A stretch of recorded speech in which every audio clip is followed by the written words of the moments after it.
La cérémonie des flammes a eu lieu et aujourd'hui j'aimerais vous parler de ce look exceptionnel sur Davinor par Egon Lab. Avec des bijoux Mara Paris, le make-up par Emmanuel Damas et cette coupe iconique réalisée par Bobby Coiffe sur Instagram. Bien sûr, il y a eu beaucoup d'autres looks iconiques, par exemple Ebony en latex Avlano dont je vous avais déjà parlé dans une précédente vidéo, que je vous mets juste ici d'ailleurs. Carmen en blouson en cuir 3 paradis, Neira par Enyo Studio, Guy de Besbar en drôle de monsieur et en pantalon Marni, Brandy Ellis en ensemble en jean Junji, Eva la Queen en Discworld, Baby Noya stylisée par Liam CDG Jean, en Lady Miss Boo, la reine pour qui j'ai eu la chance de poser un jour. Bref, du talent, du pain, partout, la boulangerie grande ouverte. Pour en revenir à ce que je disais, de base, je voulais vous parler du look de Davinor Pacman en raison de sa valeur culturelle et symbolique. En plus d'être carrément un plaisir visuel et décalé, on y retrouve une référence évidente à Grace Jones, une véritable citation visuelle directe à la pochette mythique de Night Clubbing, l'album culte de Grace Jones sorti en 1981.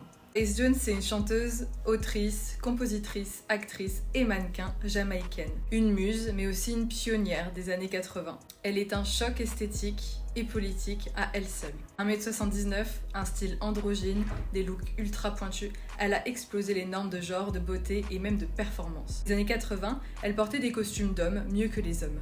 Dansait comme une créature futuriste et chantait avec une rage froide et sensuelle.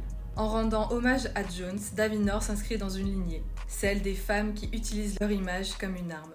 Des rappeuses qui refusent de se fondre dans le cliché attendu, sexy mais pas trop, forte mais pas trop, menaçante, stylée mais pas dérangeante. Non, Davinor, comme Grace avant elle, dérange avec panache. Et ça, c'est la puissance. Ce look aux flammes pourrait être une façon de dire « Je suis une artiste complète, je maîtrise mes références, mon image, ma parole ». Dans un milieu encore très masculin, où les femmes doivent toujours prouver qu'elles ont leur place, cette tenue est un vrai message que je pense qu'il est important de souligner. Ça nous rappelle bien que la mode n'est jamais seulement une question d'esthétique, mais bien de position, un langage en soi. Parfois, une simple épaule oversize a suffi à faire vaciller tout un système. Alors si des rappeuses me regardent, mes reines, je vous aime, n'ayez pas peur d'oser, d'honorer cet héritage et d'en faire le vôtre. On veut voir tout votre flow, toute votre puissance. Apportez-nous encore plus de références culturelles, même si sans aucun doute, même sans ça, vous rayonnez déjà beaucoup. Beaucoup de love.